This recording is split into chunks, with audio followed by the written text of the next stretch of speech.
Okay, so I hope you can see my slides and you can hear me okay.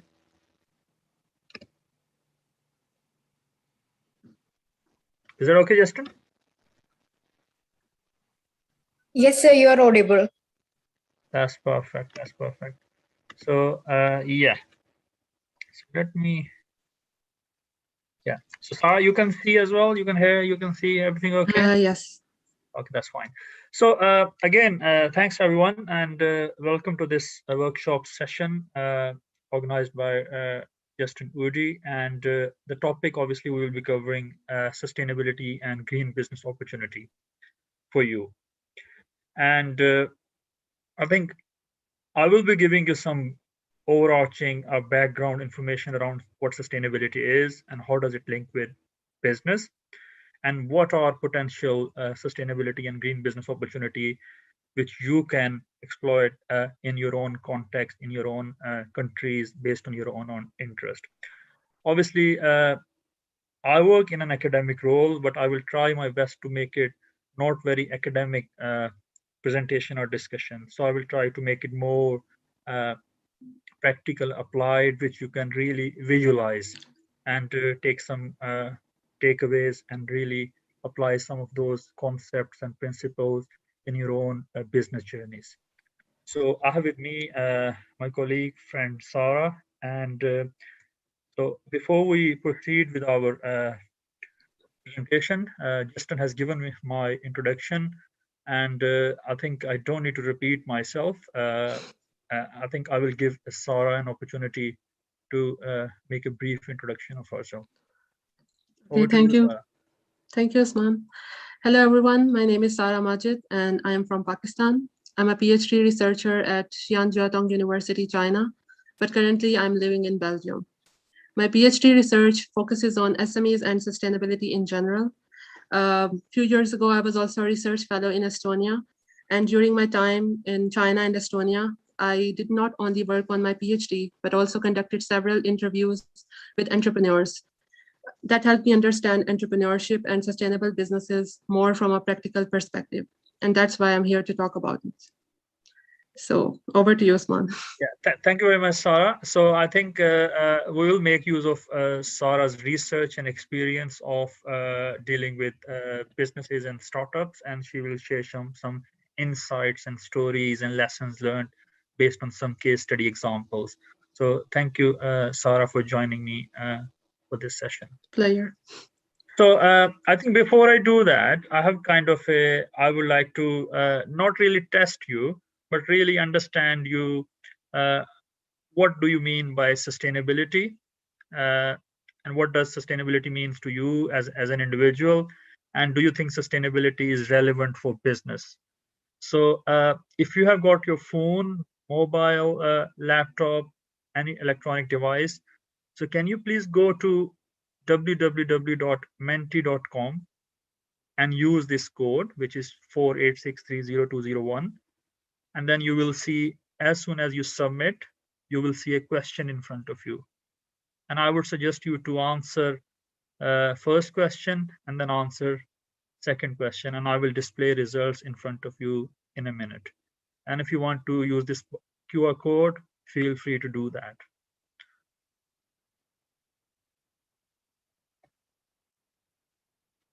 So let me take my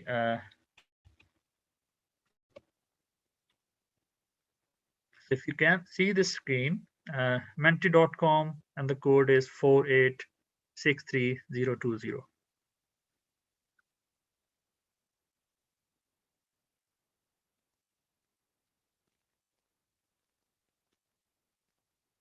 So thank you very much. So I think results have started coming in. You can give 3 options. If you want 1, to give an option, whatever you think is right for you. So the question is, what does sustainability mean to you?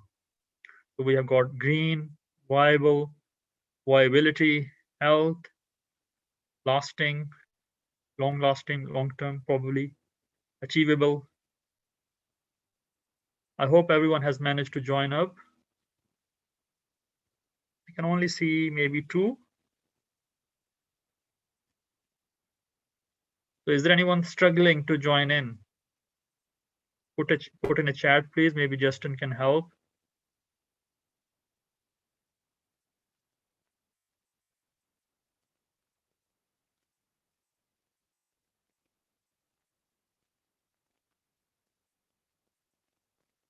Okay, yeah, more answers coming in. Thank you.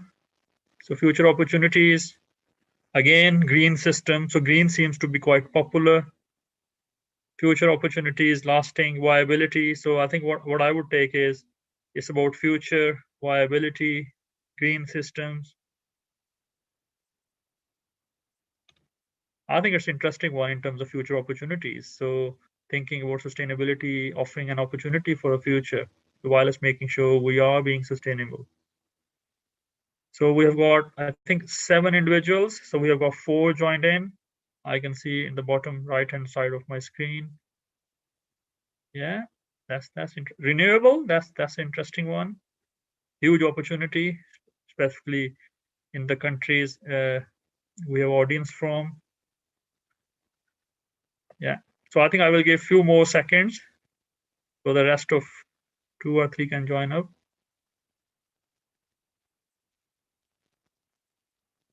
But I think this gave us an indication. So people think it's about being green, about future. It's about long-term thinking, system thinking. So let's go to my next question, which is around, do you think sustainability is relevant to business? And I have got 4 options for you, and you might choose one of them. Yes, no, don't know, not sure.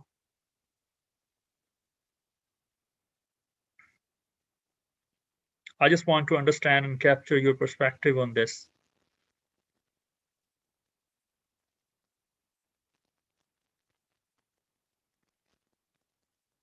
So we got couple. Come on, join in, please.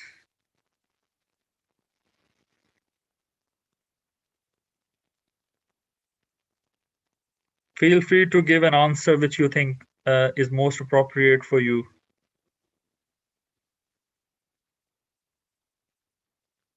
Yeah, so there is a third one saying yes. Maybe a couple more if possible. Yeah, that's a good one. We got another one. So I think what I take from here is that we are in the same page as far as sustainability and business is concerned. So I think majority think sustainability is relevant to business, and that's why we are here for. And we will explore this. How does sustainability links with businesses? And and Justin, I might not be able to look at the chat, so please keep an eye on chat. And if there are any questions, yes, I'm looking at the chat. I'm just redirecting people that I need to go to menti.com and type in the code 48630201. Not because they're just dropping the answers here. Yeah, that's fine. Yep. So I will give you more seconds. And if there are any questions, please make a note of it and we will address them in the end.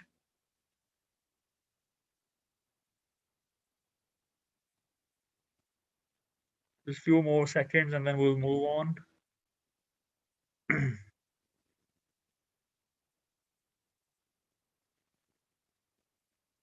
Okay, I think it gives some kind of an indication to us, and we can probably move on now.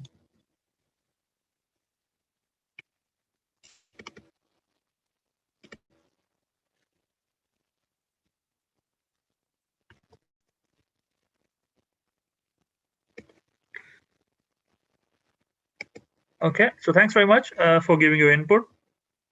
So I think I need to start with session aim, what the session aims at. So it's to explore the concept of sustainability and the UN Sustainable Development Goals, which is a kind of a framework to implement sustainability. And it was developed back in 2015 by UN and incorporating other developing and developed countries. And secondly, we want to understand the role of business for the implementation of sustainability as a concept, understand what kind of practices businesses can adopt to be more sustainable. And then the second part of this discussion is to understand the role of entrepreneurs and exploring and understanding the concept of sustainable entrepreneurship, which is the key theme of this two-day event and workshop. And then we will discuss some case study examples for gaining some inspiration. They are just to inspire you. They are there to give you some lessons, ideas, and tips which you can take forward. And Sarah will be providing some insights into those case study examples from 3 businesses. And then lastly, there are some points for you to take away and understand to personalize sustainability and being green and how it can be a business opportunity for you. So in the end, I want to think about how sustainability or maybe being green, if you want to look at only environmental side of sustainability, can offer you a business opportunity. So remember, this session will give you an idea of what sustainability is as a concept and how it is being integrated into business. But the key focus is how sustainability can be a business opportunity for you in your countries where you live in, or maybe more internationally. So first section, first part of this section, sustainability and business.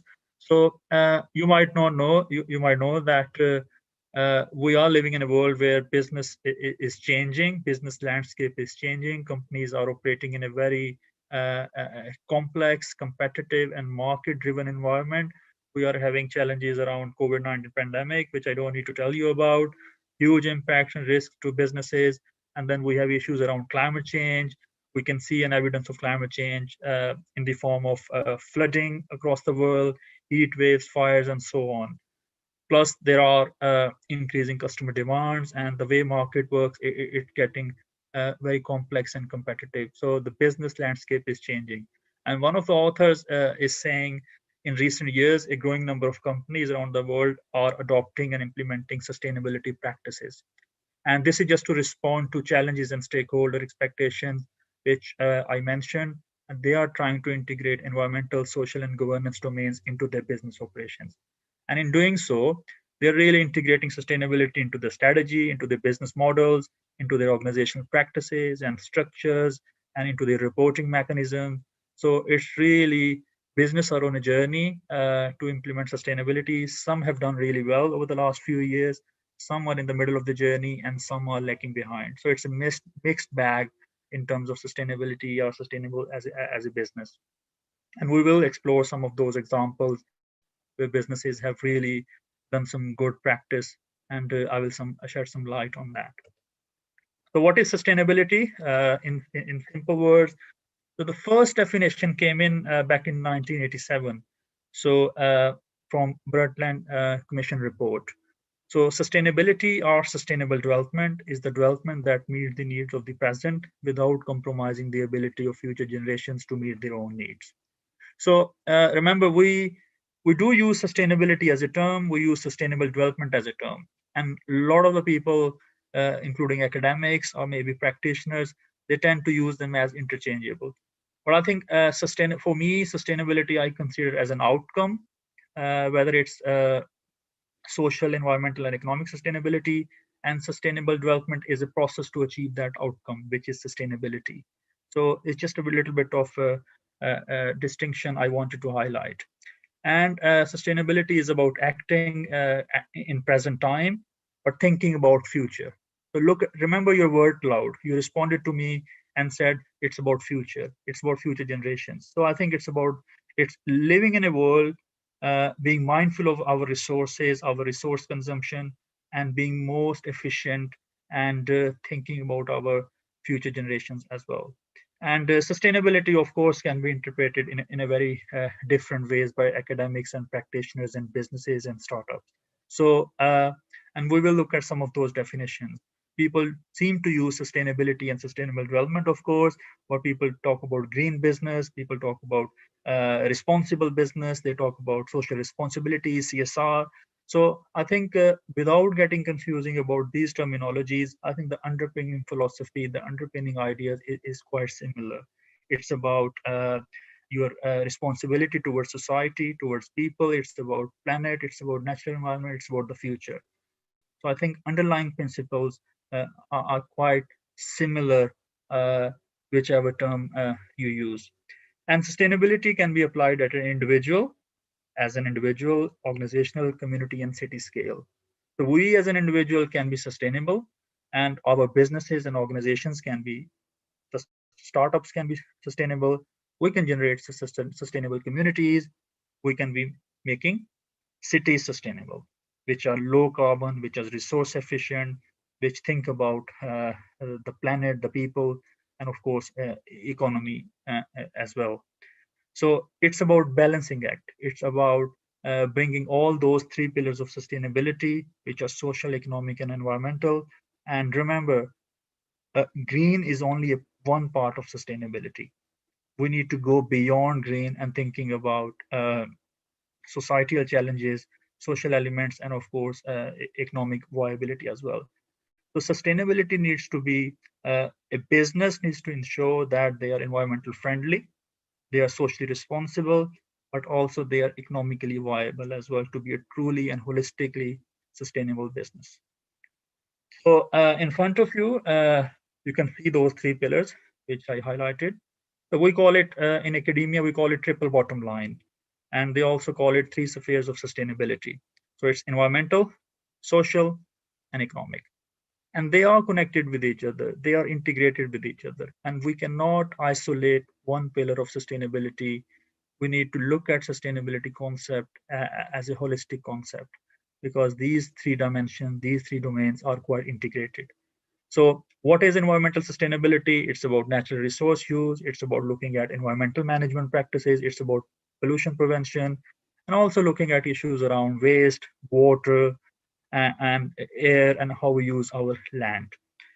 In terms of social sustainability, it's about people. In simple words, it's about working conditions of people. It's about working fair wages. It's about standard of living, education, community, and equal opportunities and health and well-being issues within businesses. And economic sustainability is about business being economically viable, profitable, most efficient and cost saving, economic growth, and then subsequent research and development issues to gain those economic outputs. And then if you see these three circles, three pillars of sustainability, you can see environmental and economic sustainability, they go hand in hand. So an example is, let's say, for example, energy efficiency. If you're a business, you are consuming energy, whether that's electricity consumption, gas, or any other form of on-site or off-site energy. If you use more energy, you're paying more bills. It means you are losing your profitability and cost savings. So if you're more energy efficient, you save your bills, you save your money.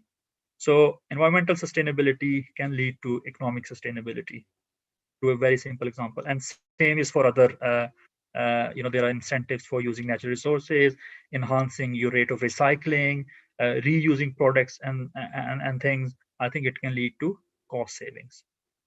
And similarly, if you look at social and environmental domain of sustainability, they are linked as well.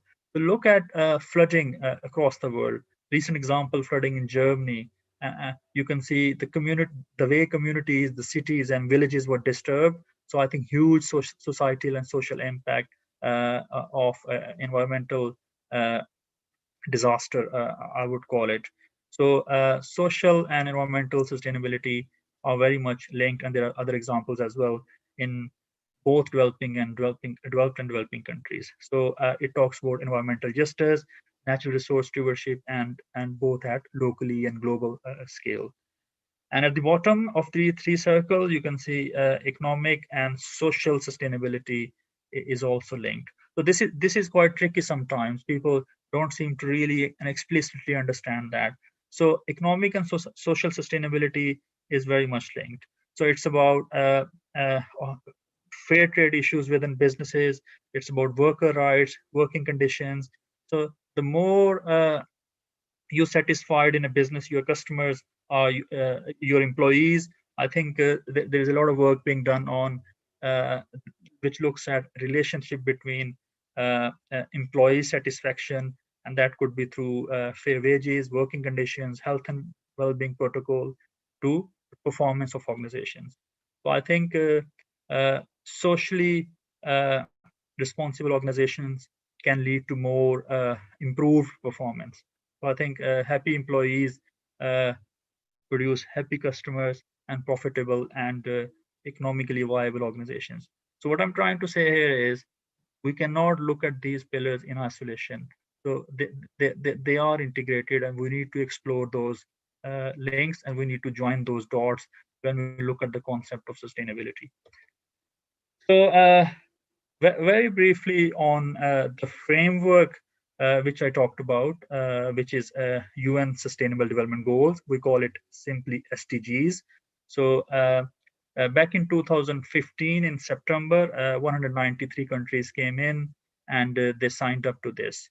And this agenda was called UN Agenda for 2030, and it's called as Transforming Our World, the 2020 Agenda for Sustainable Development. It's about all countries, developing and developed countries, coming together and appreciating the challenges we are facing and aiming for developing policies, tools, and strategies across the sectors to make it more sustainable world. And if you look at this wider agenda, it is quite detailed. As I mentioned, 92 paragraphs, 51 outlines these 17 SDGs. So there are 17 UN Sustainable Development Goals, and we call them global goals too. And each goal has a target, and then targets have linked KPIs, key performance indicators, which help you measure progress against those targets. So all these targets are linked with social, economic, environmental sustainability. And I will show you those 17 SDGs in a moment. So SDGs are very broad, as I said earlier. They look at sustainability from a quite holistic perspective. And SDGs were developed to replace Millennium Development Goals. Before SDGs, there were Millennium Development Goals. And in 2015, we got this new set of goals, which is Sustainable Development Goals.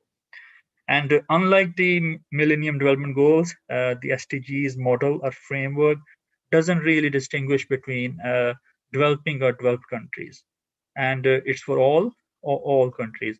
So if you want to explore, do feel free to look at the Global Sustainable Development Goals. And these are the goals, 17 goals, and they cover a variety of issues, social issues around poverty, hunger, health and well-being, quality education, and even issues around gender equality. And it looks at environmental issues as well, such as climate action, affordable and clean energy. Look at goal 7 and 13, and goal 12, responsible consumption and production, and some of these goal 9, industry, innovation and infrastructure, economic growth and recent decent work, goal 8. So I think these goals, obviously there has been a lot of critique on these goals. Some think it's good, some think it's not. It's very ambitious, so there's a lot of criticism. We don't need to go on that, but I think on the other hand, they do offer some solid benefits as well. So at least how I see them is they help you visualize some of the global challenges we are facing. uh, they keep us on track to look at these are the challenges and we need to do something about it. If you are a government, if you are a business, if you're a not-for-profit, so we can't address all of these issues as one business. We might have a role in some of these goals and help address some of these challenges. So I think we need to look at what it is where we can play our role to address these goals. And if you go to each goal, they have indicators. There is a detail on that. Indicators and targets are there, which help you to track and monitor progress for reporting purposes. And people, I think some people divide it into. I said they relate 17 goals are into three categories of social, economic, and environmental. Some call it people, planet, prosperity, and peace. And then we require partnerships to achieve and help implement those goals. So simply, some of these goals are in social sustainability category, which is people. Some are into the category of environmental sustainability, which is called planet in front of you. And some of these goals, such as 7, 8, 9, 10, 11, they are into the category of prosperity. And then couple of goals are around peace, and 17 is partnerships. We need partnerships of businesses, government, policymakers, NGOs, individuals, communities. All these key stakeholders have a role to really look at their impacts and try to help address some of these challenges. And businesses are doing that. So this is quite positive. And the time is now limited to help implement those concepts and SDGs. And the next one is the role of sustainability and business. So as I said, business has a significant environmental and social impact. So large businesses, small businesses, they have an impact, and they have a key leadership role in society. They need to, obviously, there's a lot of debate in business. Is business there for only for profit? Of course, business needs to make a profit, but I think that has more, business has a social responsibility and environmental responsibility as well. And business needs to act as a force for good to address some of these challenges we are facing at present in our society. And a survey from Accenture and the UN Global Compact report, they did a survey with CEOs from businesses across the world, and 93% of CEOs see sustainability as an important issue to their business. And you also think it's an important and relevant to business, as you reported in your Mentimeter. So I think the agreement is there. I think it's about will. It's about having that will into your corporate strategy and business practices for implementation purposes to realize these SDGs. So it is on corporate agenda, as I mentioned before, because we believe, business believe, policymakers believe that business as usual may not work anymore. So we need to bring transformative change, and and we need to do that through multiple ways. In our school, in our university, we're doing it through producing responsible leaders. We are making sure sustainability is being taught in courses, in businesses, in engineering, in any discipline you look at. Sustainability needs to be mainstream into the delivery of education, in the delivery of teaching and learning activities. And we are producing future managers and businesses, and we need to bring change through them. They are the change agents in the market. So again, it can be quite complex. It's not simple, but sustainability can offer some business challenges, and we need to look at how we resolve those challenges. And I think I have talked quite a bit of these, but I want to highlight what kind of practices businesses can consider to be more sustainable. And environmental sustainability practices can include climate change mitigation issues, carbon management, being energy efficient, utilizing low carbon and renewable energy production, waste management and enhancing your recycling rate, reducing your water consumption and using it more efficiently. Water is a hugely important resource, as you know, and sustainable modes of transport and business travel is key part of environmental sustainability. How we integrate green ICT functions in businesses, and how we integrate sustainability and social responsibility in procurement and supply chain, which is quite complex and tricky area, and we have a long way to go on that. And then ultimately, how we measure and reduce our carbon footprint, which is a key part of our environmental sustainability journey. And this is we consider as green business. But we need to go beyond that. We need to look at social sustainability as well, which looks at issues around people like me and you. And we need to look at human rights, labor practices and working conditions, education and development, health and safety and well-being, equality and diversity, work-life balance, and we need to empower people. We need to have kind of community development sense as well. And then obviously, economic sustainability includes cost savings, profitability, investment, fair wages, and financial security, and in order to and then achieve long-term economic growth. So if we go back to triple bottom line, as I said earlier, these three pillars of sustainability are integrated. If you are being environmentally sustainable, if you are being socially responsible or socially sustainable, it tends to lead to economic sustainability, and there's a lot of evidence on that as well. So, but we need to achieve economic sustainability without negatively impacting on social and environmental sustainability, and that's a true sense of sustainable businesses from a holistic perspective, from a comprehensive perspective. And what are the benefits? Huge benefits, as I said earlier. I gave an examples. So sustainable business can be offering you cost savings, which can lead to your profitability as a business, and it can offer you improved brand image and can help you gain competitive advantage in a marketplace where you work it. Doesn't matter in which sector you work in. It helps you to comply with regulations, policies, and legislations. And sustainable business is an innovative business.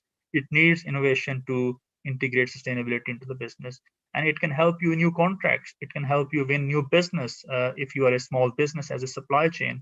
So there's a huge focus of large businesses requiring SMEs and small businesses to look at sustainability at the heart of their business. So it can help you win new contracts, businesses, if you are a business. And it can help you attract employees and investors. It can help you be more efficient and enhance your productivity. It can help you address some of those risks which you might face as a business, and they can be related to your financial risk, reputational risk, and policy and compliance related risks. And it can help you achieve wider stakeholder satisfaction, both internal and external. I think I won't go into the details, but I would like to signpost some of these businesses. For example, Marks and Spencer, UK-based retailer, Unilever, consumer goods and products company based in UK, and Patagonia, which is outdoor clothing company in America, and a Swedish furniture and goods company, IKEA. So all these businesses have a kind of sustainability at the heart of their business. They have got some good practice. They are doing some inspiring business, and looking at sustainability from a quite a comprehensive perspective. For example, Marks and Spencer has a plan A. They have got commitments and targets to be sustainable business. They have a target to be net zero in terms of their carbon emissions and business operations.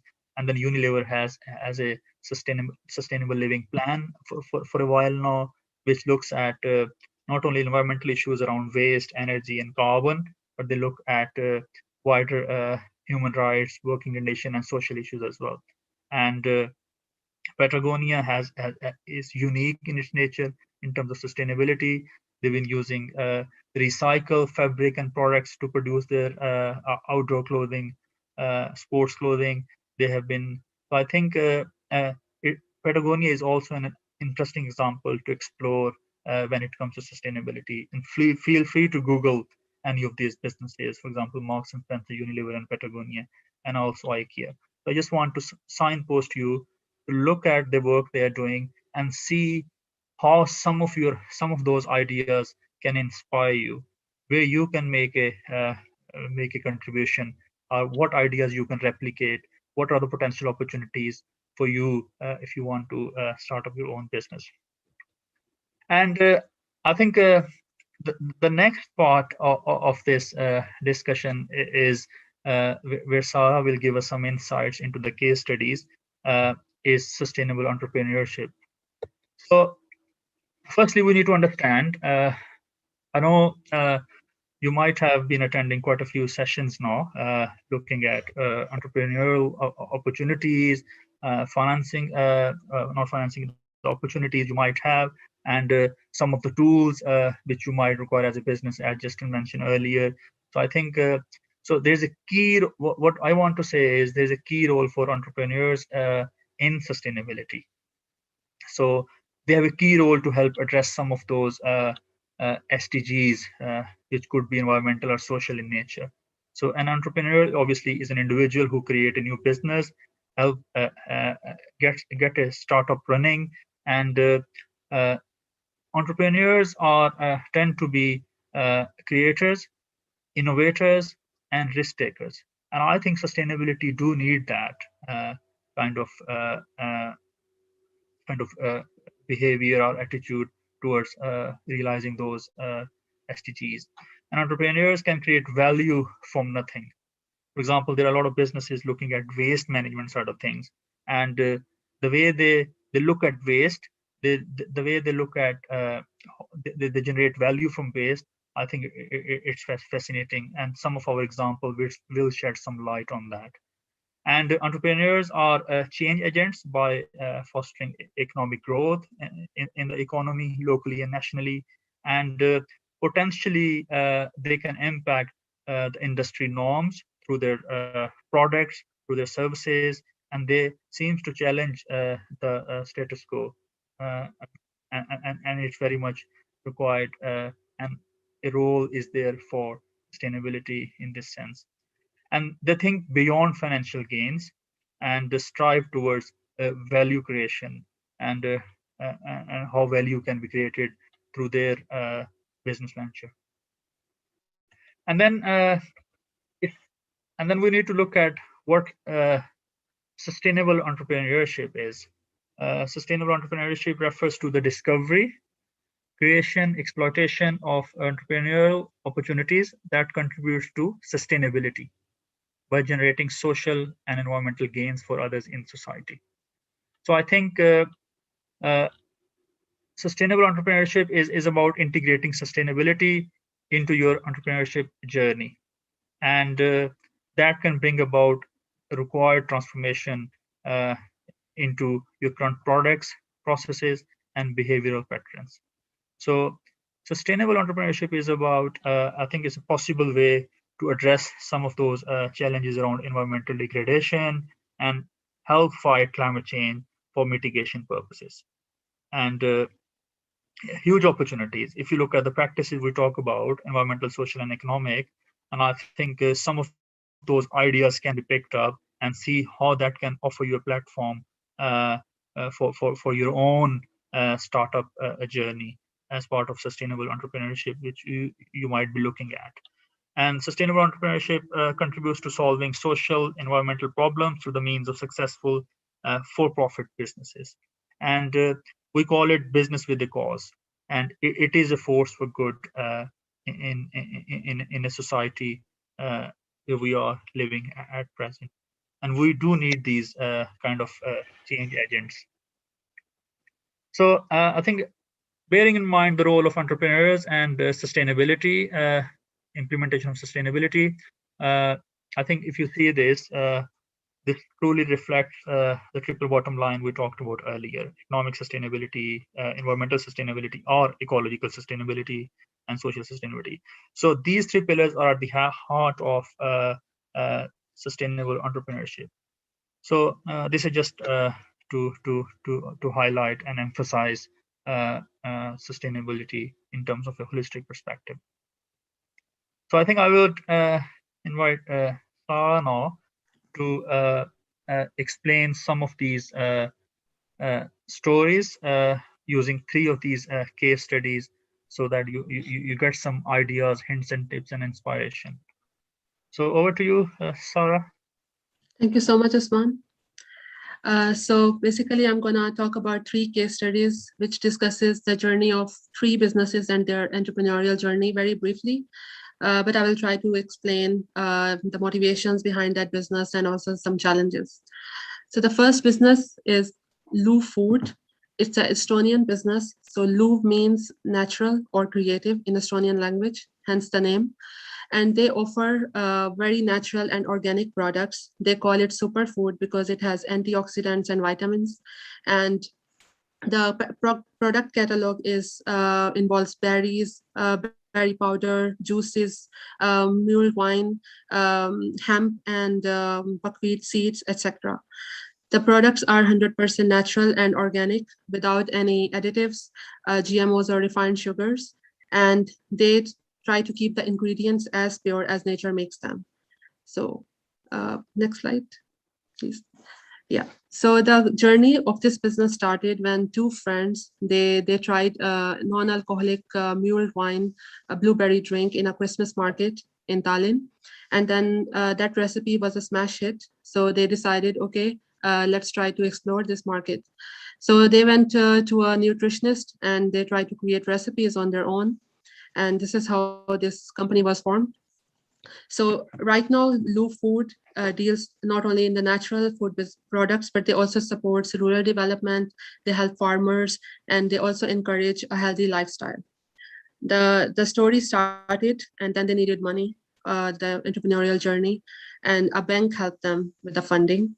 And then they were able to pay back the funding within few years of their business because there was they sort of tapped the market.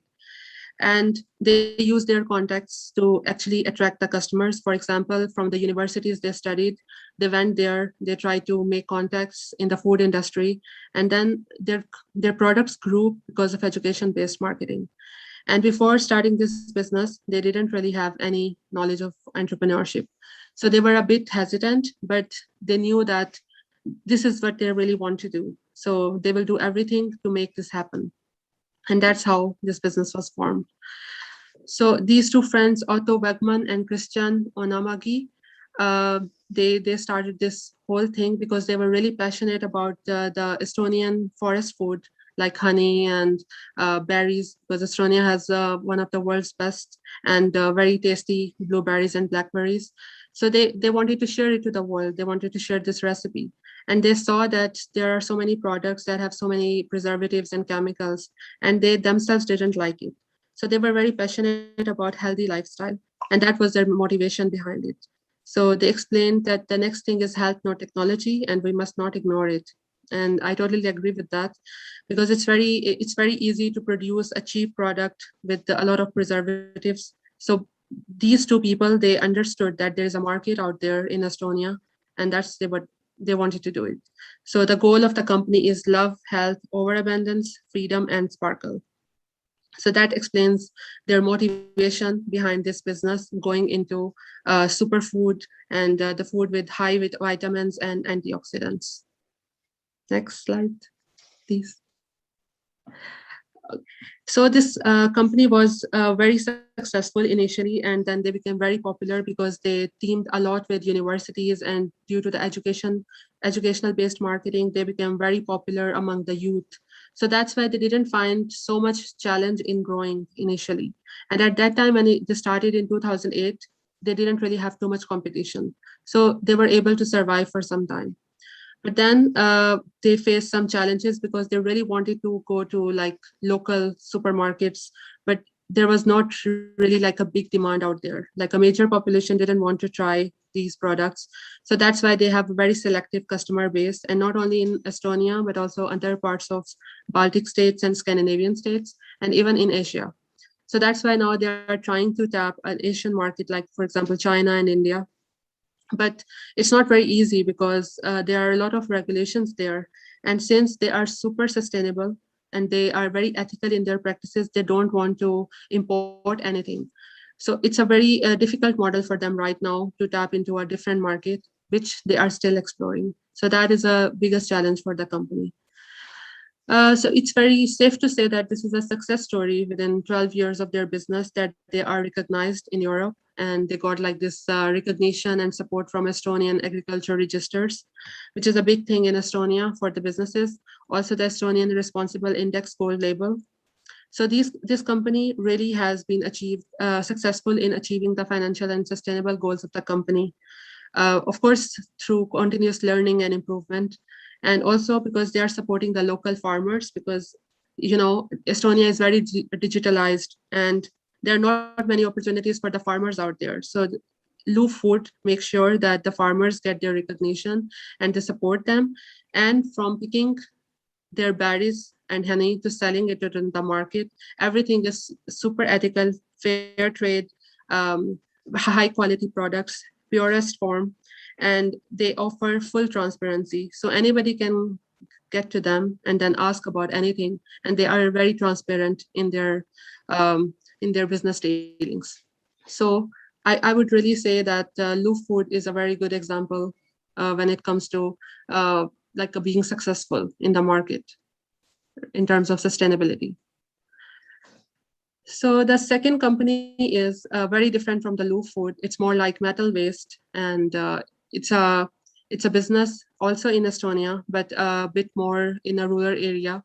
And the company deals in black and non-ferrous metal waste, including demolishing metal constructions, separating oil from the metal, and they help companies and corporations and even government in helping with the waste management. Next slide, please. So the company was formed in 1997. So you can see that it's a almost 25-year-old company. And he started only with a 5,000 euro personal loan from his father. And Roald Tony Starr didn't have any business diploma, any undergraduate or master degree, but he had a technical knowledge how to work on scrap material and metal waste management. So he thought, okay, this is what I can do, so I'm gonna do it. And he took this 5,000 euros from his father. At that time, it was a different currency, I think. But anyway, so that loan helped him to start up, and then he was able to pay back within 2 years back to his father. So at that time, because Estonia was very young country, so there was not really many rules and regulations related to starting such a business, but it's not the case currently. And that's why many companies are hesitant. Many small, especially a person who takes a loan, he or she wouldn't go to such a company because it takes a lot of commitment, responsibility, and capital to actually buy scrap and do waste management recycling. So Mr. Roald Tony Starr was very successful. He was there at the right time, and that's how he started this. He formed this company. Next slide. Okay, so he didn't really realize that he's actually contributing to the sustainable development goals, or he's helping the environment in some ways. But he was himself, because he's like in a rural area, so he's always very sustainable and ethical in his living. So for him, it later realized that he's actually it's a very sustainable business plan, and that's how when he realized, so he put more efforts in making his company even more sustainable than before. He made sure that he recycled his domestic waste, and he considers himself as a responsible and ethical person, and he's very happy with the current results of his company. So now a major challenge for mechanics is to find a workforce. Because of the digitalization of Estonia, there are not many people who are actively, sorry? Just continue. I think there was someone at the background. So continue, okay. please. Yeah. Okay, so hiring workforce is a major issue for such a business, because in Estonia, many people they don't know about this kind of work. So he has to hire seasonal workers from Eastern European countries. And it's the biggest challenge for him to survive, because he gets a lot of contracts, but he doesn't have enough labor to finish those projects. And then also because Estonia is also getting a little bit more with the regulations of environmental nature, and also reporting implies more paperwork too. And he doesn't like it, because when he started, it was very easy, but now it's getting more and more difficult in terms of regulations. And he is very close to retiring. So he is now concerned that what will happen to his company after he gets retired. So that's why this is the biggest concern for him. And also because he's so recognized in the Europe and Baltics that many companies rely on his business, especially the government. And then he is finding a substitute when he retires. What will happen with his company? So that's the biggest challenge for him. Next slide, please. Okay. Yeah, so without any business experience, without any proper business graduate kind of experience, he was able to be successful in the business market for almost 25 years now. And I think it's a great success story. And he has been recognized in the European metal industry and also Estonian metal industry. And also for him, it doesn't really matter what the global trends are going on. He doesn't need marketing strategies. He doesn't even have a marketing department. He only has this HR, and that's also like a customer service department. So he has like 10 to 15 employees, and some of them are also seasonal workers. So he doesn't really need all these things, because he has been able to successful with the word of mouth and with his services. So for him, he's very satisfied with the work he has done. And other than his business activities, he has now he engaged himself with farming grass for animals, and now have an agriculture farm. So he is trying to live a very greener and sustainable living in the suburbs of Tallinn. And what advice he could give to the young entrepreneurs is not to just overthink and just do it, because sometimes we get too obsessed with the results, and we know that it's not going to be successful, but still we waste a lot of time in that. So for him, it's like you know when to stop working on something and just not overthinking that, actually do it and see the results, no matter how good and bad these are. And yeah, that's about the mechanics. So the last company is Ecoway Limited. This company no longer works, but when it started its operations, it was headquartered in the US and the offices in Hong Kong and China. So it was working operational in 2013 to 2016. And what the company does was collecting the recyclable waste, especially bottles, plastic bottles, and then converting it into bags, courier bags, and rugs, and decoration fabric, etc. Next slide. So the company was formed in 2013 with the help of self-funding and bootstrapping by Donna Sanders. So this is, I already told you about the business operation. So the company, the motivation behind starting this company was, it is in the next slide, Usman. Yeah. She was always this kind of person who was very much involved in sustainability, about cleaning the earth and hating very much pollution, and was very vocal about sustainable business practices. So she realized that this is what she has to do in life. So even before Ecoway Limited, she was involved in a lot of cleaning up projects, cleaning up the sea, etc. And even after the closure of Ecoway Limited, she started something else involved with the sustainability. So she is a very passionate person about sustainable business, and that led her to start this company. But it was not very easy for her to start up because she moved from US to Hong Kong, and Hong Kong was okay for her. It was new, but she learned how to do her things. So she was going to corporations, universities to collect the waste, and going to the rural areas. And there the women used to make, use the plastic and convert it into clothing. But then she decided to move to China. And that didn't go so well because China is a completely different market than Hong Kong. And she really underestimated this whole thing. She didn't do proper customer research, market research. So she didn't, there was a lack of research regarding customer development. And then a lot of deadlines, a lot of pending projects, and people not showing up, a lot of problems she had to face.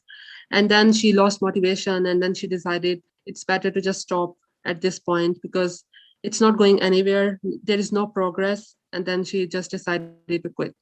And then she started something new later on, but she left China after that.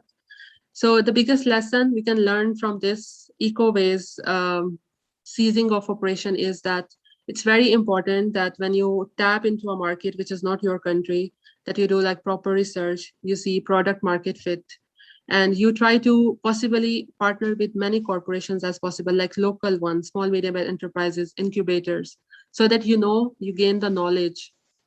And that is what went wrong with Ecoway, in my opinion. And also, it's very important to get the grip on the culture, to learn, because Hong Kong and China look same, but they operate completely different. So I think this is a very good lesson we can see. Even the regions can be different within China. And lastly, if there is no customer demand, there is no point in going on and on with the same thing. I think it's better to move on when you'd see no results. And this is how we can see this whole Ecoway Limited, this journey is that what we learned. So that's with these three companies, case study. And if you have any questions, you can ask me about them. And if you want to follow these businesses, you can follow them, LinkedIn, Facebook, and I can happily share the contact of if you want to be in touch with the entrepreneurs themselves. Thank you very much. And over to you, Usman. Thank you very much, Sarah. I think as you might have captured and gathered some really, I think, interesting examples. So 3 examples in there. 2 are kind of success stories, as I would think so. Some really good lessons from those 2 companies in terms of what works and what are the ideas, hints and tips which you can adopt for your own journey to do a business. And I think the 3rd example is kind of offers us what doesn't work and what are the lessons learned, and what are the things we need to mindful of. I like the idea of kind of I think understanding market and looking at product and market fit, understanding local culture is very important. And I think it's really some really useful insights. So thank you very much, Sarah. So I think we move on, and we don't have anything else to deliver. I think what I would suggest is I would like to have a discussion with you, and if we are short of time, I have got these 3 points for you to think about and as a takeaway. I think you need to think about, as a result of our discussion and case study examples, think about what inspires you when it comes to sustainability. Think about environmental, social, and economic side of sustainability, and think what fascinates you, what is of interest to you, and then secondly, what do you think can be a good business opportunity for you in your own country, in your own area and community, and looking at the customers, market, and all the fit in the market. And then thirdly, you need to think about what could be potential challenges or barriers you might face, and how would you aim to address them. And the barriers could be related to various issues. It could be around funding, it could be around skills development, lack of knowledge and understanding. It could be issues around local policies and legislation. It could be any type of barrier. So think about these three and reflect on these as a result of our discussion, and I think if we have time we can discuss that. But I think other than that, if there are any questions and comments, please ask any questions using chat function, or unmute yourself and ask us any question or make a comment. We will be happy to take that. And thank you for listening, and thank you very much to Sarah for bringing some really interesting and inspiring examples. I hope you found them useful. But I think it's great to see businesses being in different parts of the world, such as China, Hong Kong, and Estonia. I think quite fascinating stuff. So here are our emails and details, mine and Sarah's. So feel free to get in touch if you need any advice, if you have any question, or if you have any comment. And if you see my full name, I'm also on LinkedIn. I think Sarah is on LinkedIn as well. So just search our full names, and Muhammad Usman Mazhar and Sarah Majid, you might find us on LinkedIn. And I have a Twitter at Usman_Mazhar. Feel free to follow on Twitter for all sustainability or green updates. So I think we'll go back to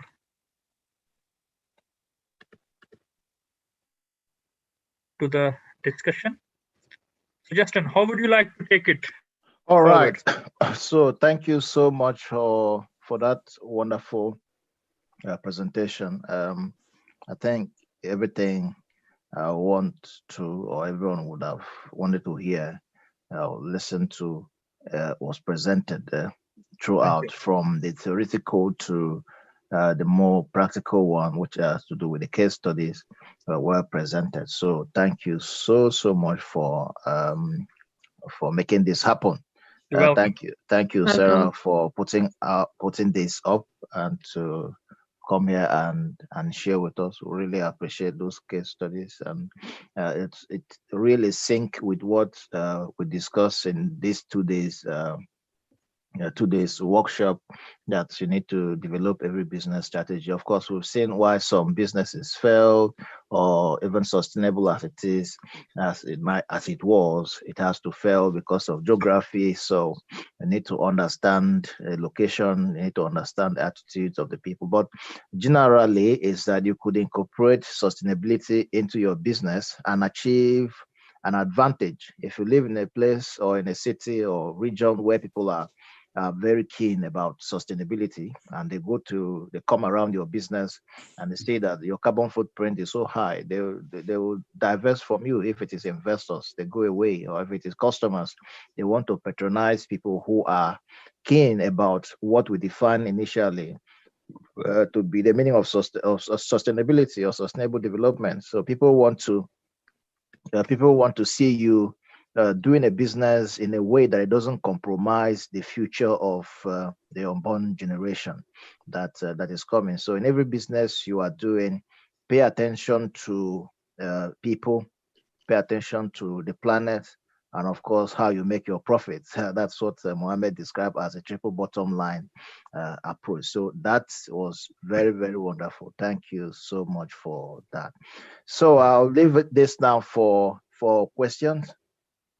If you have any questions, please do ask. I want to read this. What inspires you when it comes to sustainability? Is okay? That's what Mohammed was asking before. I think these are your questions, right? And what could So if potential? if yeah, so if you have any question or comment, please feel free to ask in chat or unmute yourself. And if not, then I'm really keen to understand if you can reflect a little bit, because we need to get used to this reflective practice and understand what inspires you as an individual when it comes to sustainability. What is the area you think you are interested in? What is the area where you might see potential in? Let's say, for example, if you come from Nigeria, if you come from India, Pakistan, China, wherever. I'm not sure from where the audience is, but I believe they might be mainly from Nigeria. If I'm not wrong, Justin. Yeah, it's a mix of people from India, majorly Nigeria, Okay. and some UK as well. So let's say, as far as my, I think my little bit of work, I think, for example, let's look at the example of waste, we talked about. I think waste management is domestic waste, industrial waste, or any kind of waste is a huge issue in developing countries, in emerging markets. So I think a lot of businesses are looking at how you can create value from waste, or people thinking about generating energy from waste, people thinking about issues around recycling, plastics, metals, and all sorts of things which we really can't even believe. So think about. So, is there anyone else who would like to say some words about what it inspires to you in terms of responding to my first question? Yeah, I could say that I've also launched a poll for you to just give us your feedback on the overall workshop. So if you check underneath your computer, whatever set you are using, you see poll. So if you click on that, I think they are giving you signal. You see there are a few questions there just for you to click and give us feedback. Okay, that would be very helpful. Thank you so much for So, that. Justin, where is this? I can't see it. Can you send again? The poll. Yeah. Yeah, just check on that chart. If you see where chart is, you see polls. Yes, Sarah? yes, I got it. Yeah, it's around there. If you cannot see it, let me know. But if you It's can, fine now. just click on it. Anybody has something to say? We are coming to the close of it now. Before we go, I'll just have to give opening. Before that time, any comment on the presentation so far? Present for Mohammed and Sarah. Question, comment, or answer to the questions that have been asked. And is there, I mean, looking at 3 examples and business practices in relation to environmental, social, and economic sustainability, is there anything you think can be a good business opportunity for you? But if not, that's not a problem. So the idea was for you to really reflect and think about.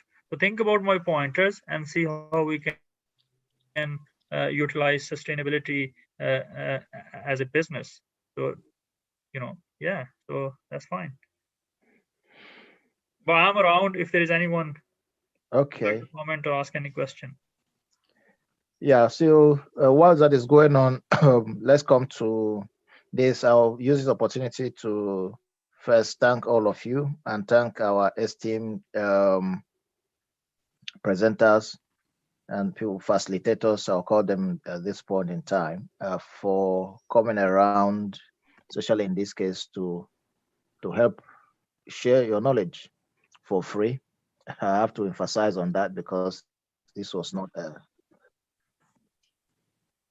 this was not paid for, so it's something I'll say I really appreciate. For some people, it was a very short notice that we gave, and were able to join. So I want to say a very big thank you in the first place to Peter. Peter was the person who received this invite very late, but he was able to put together something to discuss on e-commerce yesterday. Thank you to Dr. Victor Dezo, who who facilitated the session on small businesses, You business are startup welcome, sir. and opportunity. Thank you so Yeah, much, thank Peter. you. Yeah, I appreciate. Yes. Yeah, we'll talk after now too. Yes, we will. We will talk Yeah. really as we progress. We will and Yeah. see where we can synergize.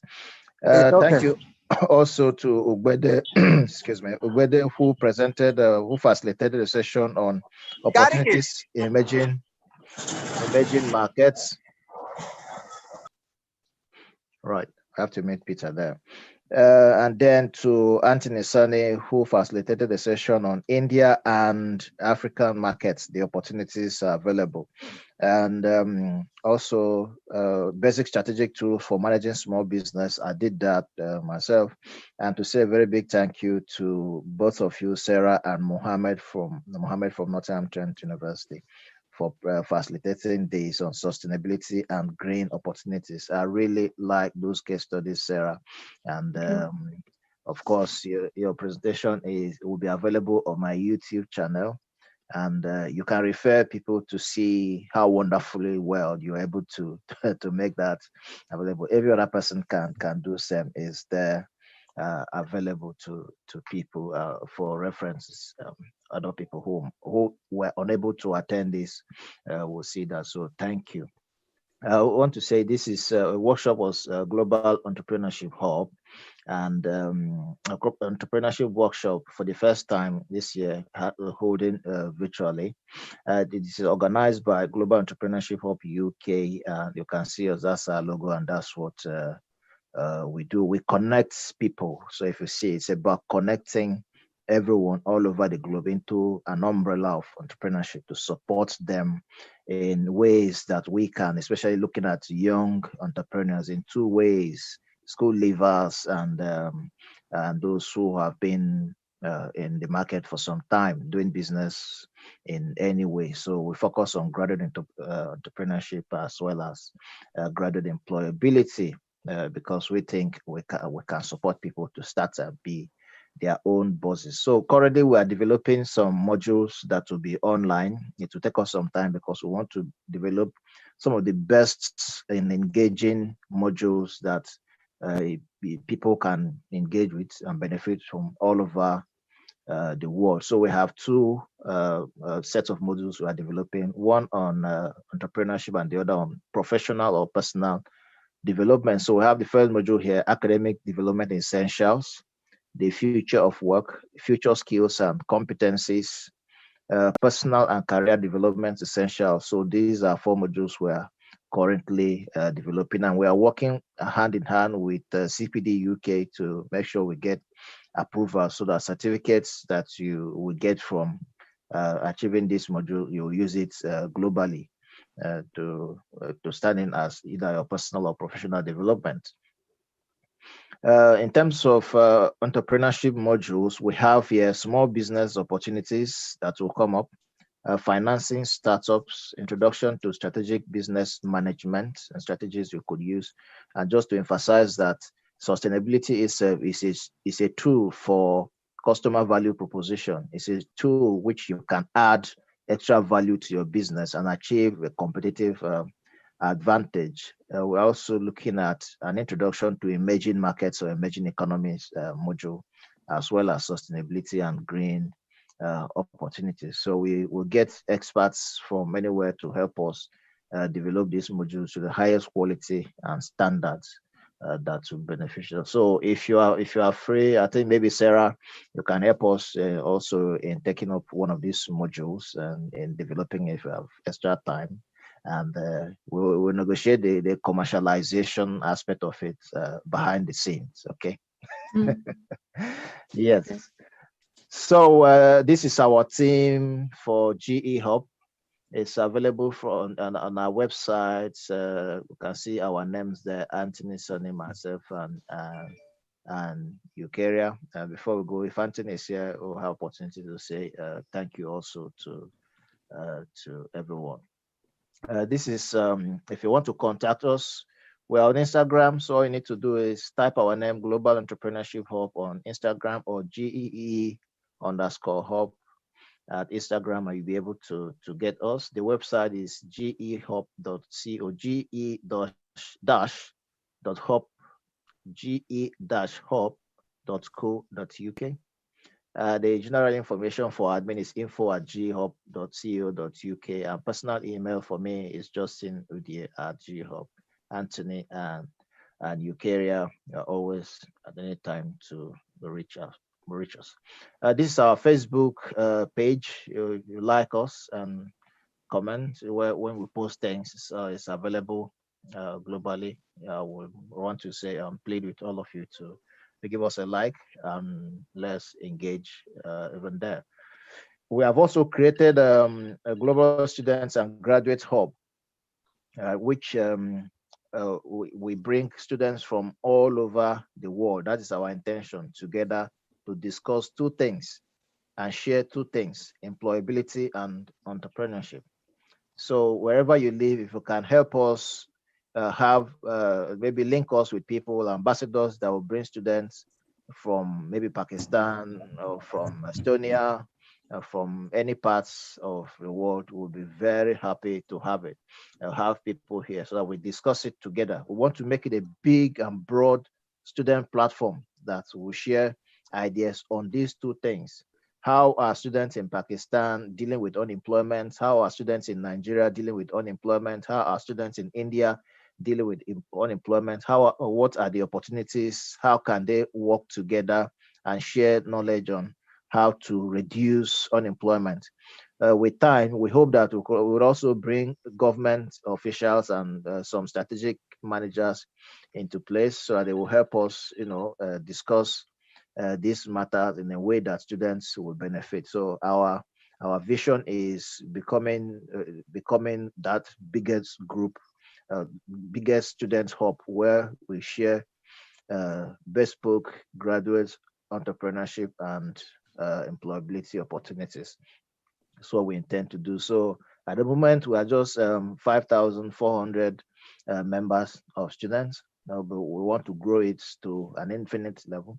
So if you have anywhere you can help us grow this, please let us know. We do offer students some bursaries to support them, maybe $100 or less, to support them with maybe school living costs or whatever. But we put small challenges just to keep the group engaging.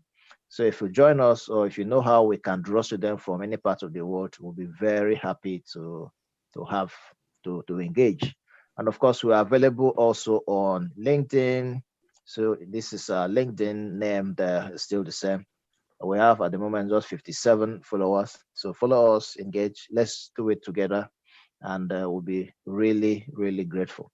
So that would be it for this workshop.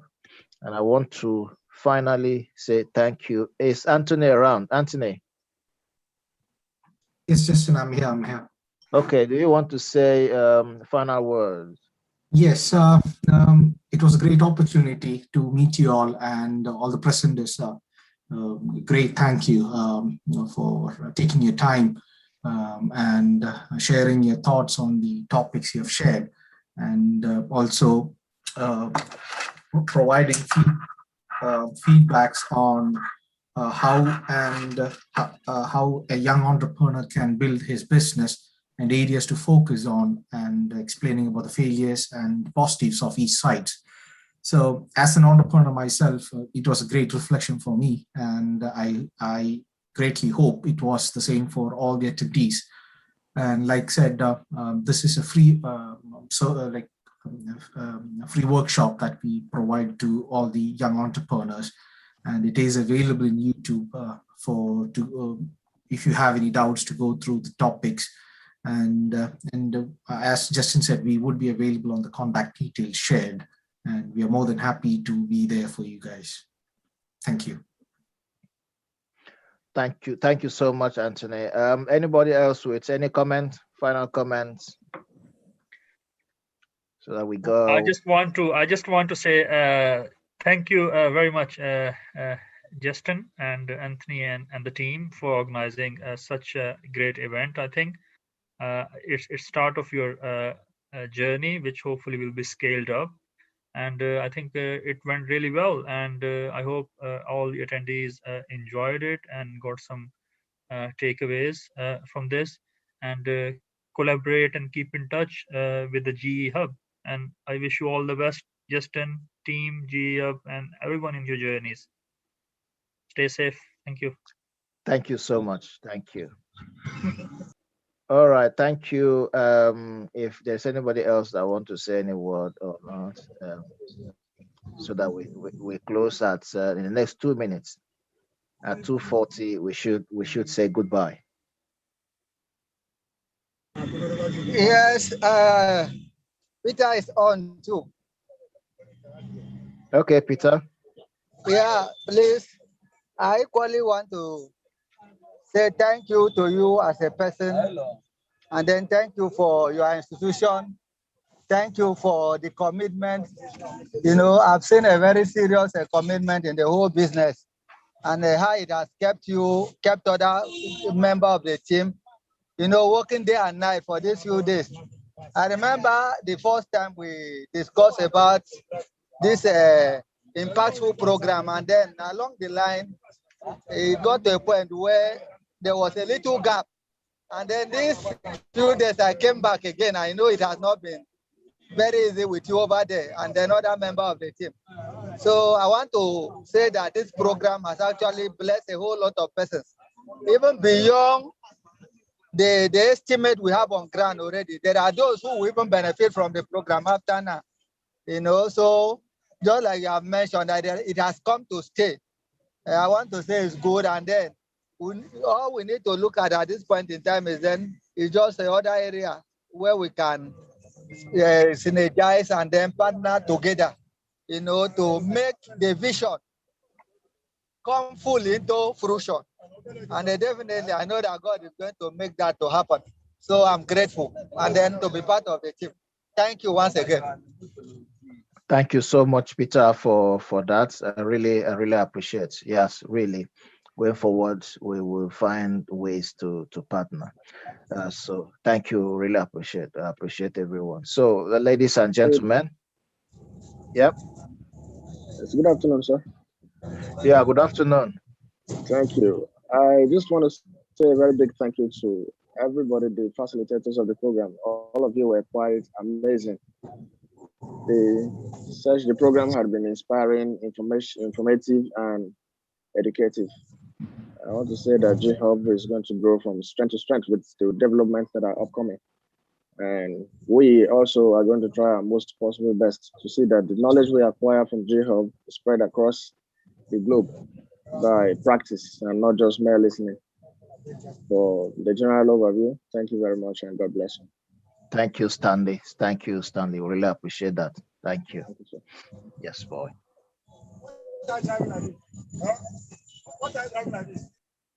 Okay, without wasting much time, it's a final thank you. Bye-bye. I wish you all the best in whatever you are doing, and God keep us all. Bye. Thank you very much. Bye, Thank everyone. you. That's good for today. Bye. Bye. Thank you. Bye. Okay. Bye. That was amazing.